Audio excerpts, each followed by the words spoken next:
इस वीडियो में बात करने जा रहे हैं भाजपा विधानसभा सीट के बारे में। 64 नंबर की विधानसभा सीट है ये। 2002-2007 तक लगातार यहां से अरविंद पांडे विधायक रहे भारतीय जनता पार्टी के टिकट पर, और 2012 और 2017 में यहां से यशपाल आर्या विधायक रहे हैं। 12 में कांग्रेस के टिकट से वो जीते और 17 में भारतीय जनता पार्टी का वो प्रतिनिधित्व कर रहे थे।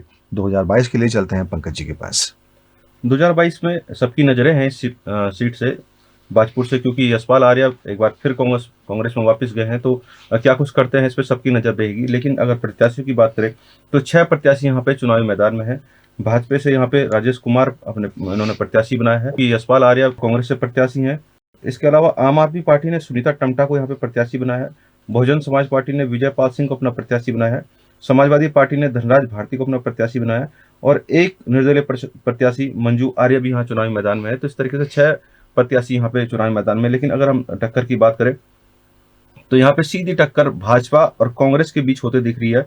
लेकिन यहाँ पे जो त्रिकोणीय मुकाबला बना रही है वो आम आदमी पार्टी की प्रत्याशी सुनीता टम्टा बना रही हैं। अगर हम देखें तो सुनीता टम्टा यहाँ पिछली बार जो कांग्रेस की प्रत्याशी थी, इस बार यशपाल आर्य दोबारा कांग्रेस में वापस आए तो उनको लग रहा था कि उनका टिकट कटेगा और वो यहाँ पे आम आदमी पार्टी में ज्वाइन हुए और यहाँ उनको आम आदमी पार्टी ने टिकट भी दे दिया। लेकिन अगर हम बात करें तो वो मजबूत प्रत्याशी, उनको हम हल्के में नहीं आंक सकते हैं, क्योंकि अभी जो किसान आंदोलन था उनमें इनके पति की बहुत बड़ी भूमिका रही है इस क्षेत्र में। किसान नेता है उनके पति जगतार बाजवा करके, तो उनके कारण यहाँ पे वोट बहुत प्रभावित हो रहा है और कहीं ना कहीं जो नुकसान है इससे यशपाल आर्य को होता दिख रहा है। तो कहीं ना कहीं इसमें फायदा राजेश कुमार का है। और जिस तरीके से राजेश कुमार ने भी बयान भी दिया है कुछ दिन पहले कि अगर वो यहाँ पे अगर चुनाव नहीं जीतते हैं तो उसके बाद वो कभी चुनाव नहीं लड़ेंगे, तो ये साफ है कि वो कहीं ना कहीं आश्वस्त हैं अपनी जीत को लेकर। तो ये यशपाल आर्या का कांग्रेस से भाजपा में फिर जाना और वापस दोबारा से कांग्रेस में आना, तो क्या ये जनता का विश्वास इनके प्रति डावाडोल होने वाली स्थिति इस सीट पर नहीं लगती आपको?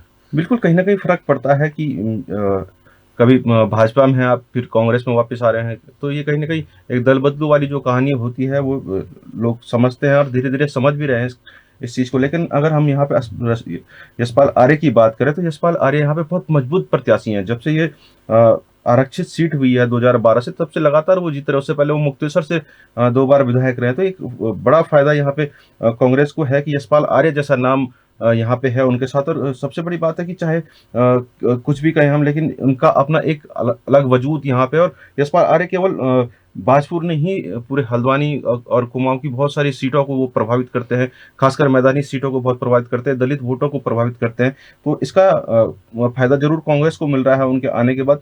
अब देखते हैं कि इस सीट में जिस तरीके से यहाँ पे सुनीता टम्टा उनकी वोट पे सेंधमारी करी तो उसका कितना नुकसान यहाँ पे यशपाल आर्य को होता है वो देखते हैं। क्योंकि यहाँ पे जो सीट है, यहाँ पे जो वोटर हैं वो अल्पसंख्यक और जो ऐसी वोटर हैं वो डिसाइड करते हैं यहाँ पे प्रत्याशी को, कौन उनका विधायक बनेगा। तो इसका कितना नुकसान अब यशपाल आर्य को होता है, क्योंकि सुनीता टम्टा भी वही कर रही हैं जो यशपाल आर्य के वोट बैंक है, वो लगातार उनके वोट बैंक पे सेंधमारी कर रही हैं। किसान वोटर उनके साथ हैं। जो अगर एक बात ये भी कहा जाए, कहीं ना कहीं यशपाल आर्य को ये लग रहा था कि जो किसान आंदोलन चल रहा है उसका नुकसान उनको हो रहा है, इसलिए मुझे लगता है कि वो फिर कांग्रेस में वापस आए। और वही किसान जो है वो यहाँ पे सुनीता टम्टा के साथ दिख रहा है। तो अब कितना बड़ा यहाँ पे नुकसान यशपाल आर्य को होगा या सुनीता टम्टा नुकसान कर पाती नहीं कर पाती, काफी लेकिन बड़ा नुकसान शायद करेंगी, क्योंकि सुनीता टम्टा 42,300 के आसपास वोट लेकर के गई हैं 2017 में कांग्रेस की तरफ से जब लड़ रही थी।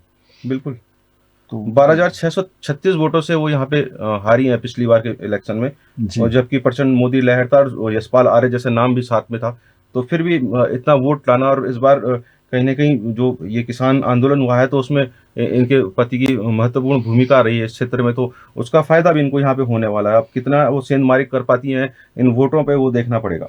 पुरानी कांग्रेस ही हैं, अच्छा खासा वोट यहाँ से लेकर जाती हैं, पति किसान आंदोलन के प्रभावशाली नेता की भूमिका अदा कर रहे हैं।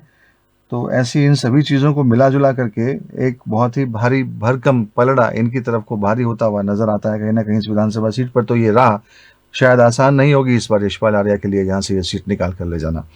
बिल्कुल। और जिस तरीके से समीकरण देखें तो उसमें फायदा यहाँ पे राजेश कुमार का हो रहा है, भाजपा प्रत्याशी का। क्योंकि जी, अगर इन दोनों के वोट कटेंगे आपस में तो फायदा राजेश कुमार को होगा।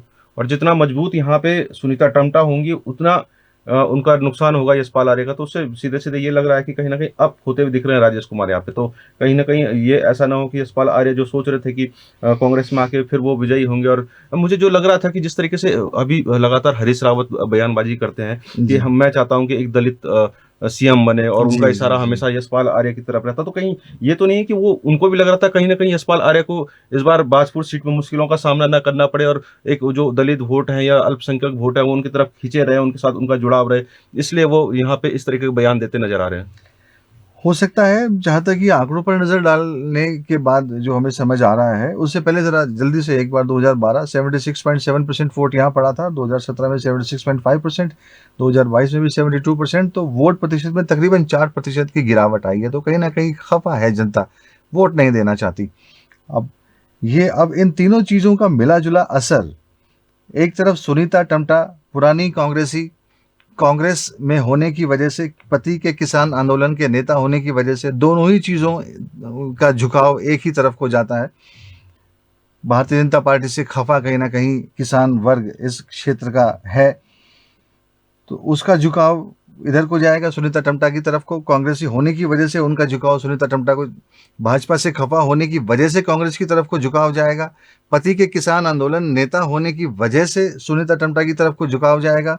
यशपाल आर्य के बार बार दल बदलने की वजह से कहीं ना कहीं वो उसका खामियाजा इन्हें यहाँ से भुगतना पड़ सकता है। और राजेश कुमार जो भारतीय जनता पार्टी के यहाँ से प्रत्याशी हैं, वो इतनी ज़्यादा मजबूत स्थिति में नहीं नजर आते। 54,000 वोट यशपाल आर्य 2017 में, 42,000 सुनीता टम्टा, इनको महज 23,000 वोट मिले थे। तो भले ही इन दोनों की आपसी कलह का इन्हें फायदा हो, लेकिन शायद इतना ज़्यादा नहीं हो पाएगा कि ये सीट निकाल ले जाएं। सीट निकालने की संभावनाएं यहाँ से सुनीता टम्टा की ज़्यादा बनती हुई नजर आती हैं। ऐसा क्या लगता है आपको? देखिए, अगर हम बात करें तो कहीं न कहीं जो वोट बैंक है सुनीता टम्टा का भी वही है और यशपाल आर्य का भी वही है। अगर हम भाजपा की कैडर वोट की बात करें तो भाजपा का कैडर वोट कहीं नहीं कट रहा है। जी।